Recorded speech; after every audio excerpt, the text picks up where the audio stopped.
कल गिरफ्तारी हुई थी योगेंद्र की। शराब घोटाले में ईडी ने गिरफ्तार किया है और आज पीएमएलए कोर्ट में पेशी है। अब ले जा रही है ईडी कोर्ट झारखंड शराब घोटाला मामला।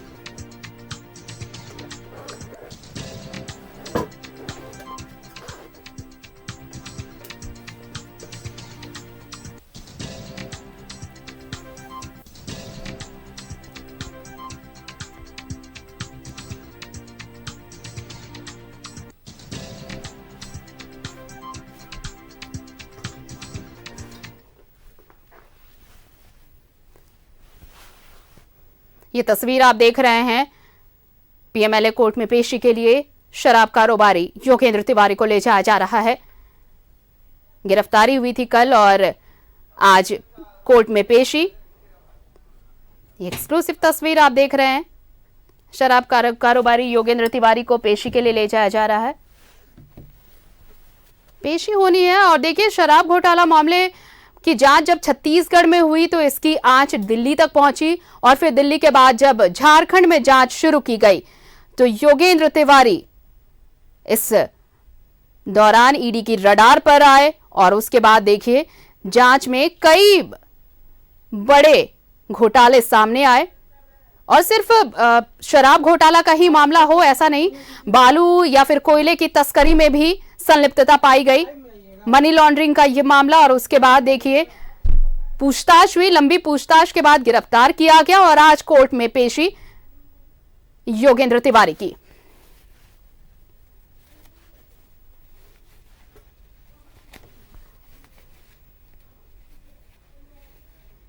झारखंड शराब घोटाला मामला और इस घोटाले में योगेंद्र तिवारी को गिरफ्तार किया गया है। कल ईडी ने गिरफ्तार किया था और आज कोर्ट में पेशी के लिए ले जाया गया है। कोर्ट में पेशी योगेंद्र तिवारी की। लंबी पूछताछ हुई थी और पूछताछ के बाद यह गिरफ्तारी हुई है।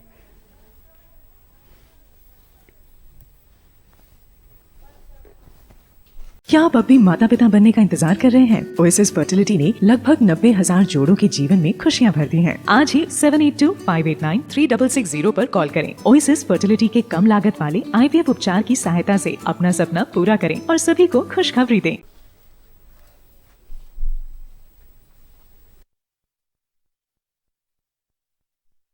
सहयोगी दीपक हमारे साथ जुड़े हुए हैं, सीधे उनका रुख कर लेते हैं। दीपक, शराब कारोबारी योगेंद्र तिवारी जो ईडी के रडार पर आया और उसके बाद पूछताछ के बाद गिरफ्तार किया गया, कोर्ट में आज हाजिरी, क्या कुछ अपडेट फिलहाल?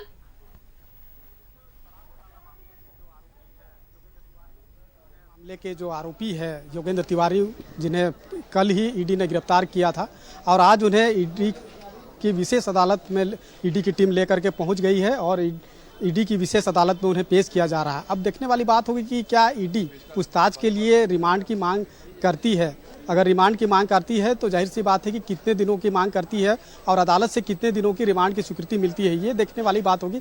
हालांकि अभी उन्हें कोर्ट में ही पेश किया गया है और रिमांड पिटीशन पर अगर कुछ होता है तो उसका अपडेट हम दर्शकों तक पहुंचाने की कोशिश करेंगे।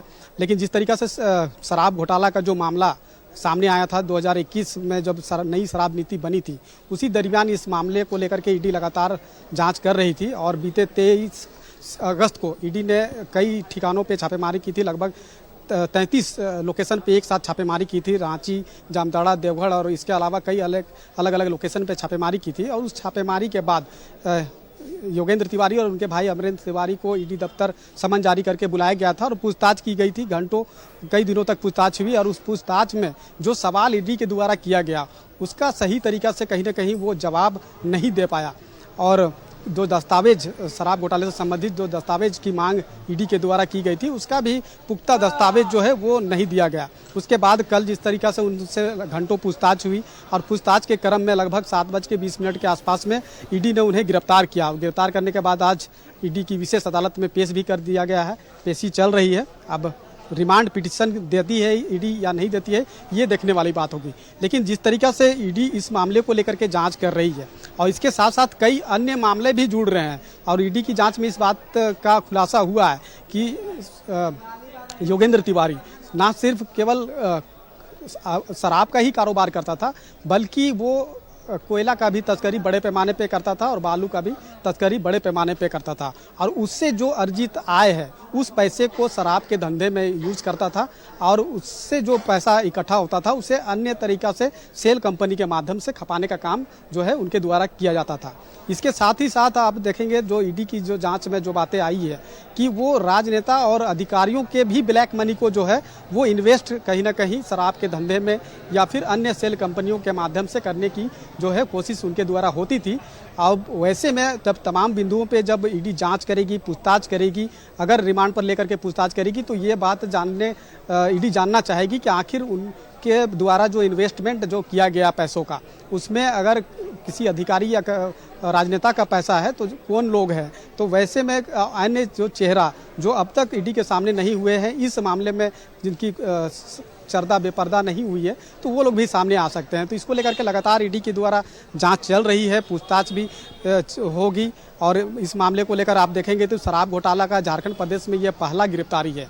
छत्तीसगढ़ में शराब घोटाला को लेकर के जिस तरह से कार्रवाई हुई, उसके बाद दिल्ली में हुई, उसके बाद ये जो शराब घोटाला का मामला छत्तीसगढ़ दिल्ली होते हुए झारखंड प्रदेश पहुंचा। और जब शराब घोटाला मामले को लेकर के ही जब ईडी ने 23 अगस्त को जब छापेमारी की थी, उसी समय किस तरीका से यहाँ पे माहौल बना था कि अब कई लोग जो है इसके जद में आएंगे, इस तरह के कई सवाल जो है वो उठने लगे थे। अब देखने वाली बात होगी कि ईडी की जो जांच का दायरा धीरे धीरे जब आगे बढ़ता है, पहला ही गिरफ्तारी अभी हुई है, लेकिन आने वाले समय में क्या और भी नाम जो है इस मामले में जुड़ता है, ये देखने वाली बात होगी। आरती, चलिए तो अब देखना होगा कि क्या इस कड़ी में, इस लिस्ट में और कितने नाम जुड़ने वाले हैं और कितने चेहरे बेनकाब होने वाले हैं। आप नजर बनाए रखिए, हम अपडेट्स लेंगे आपसे। फिलहाल बहुत धन्यवाद आपका दीपक, तमाम जानकारी के लिए।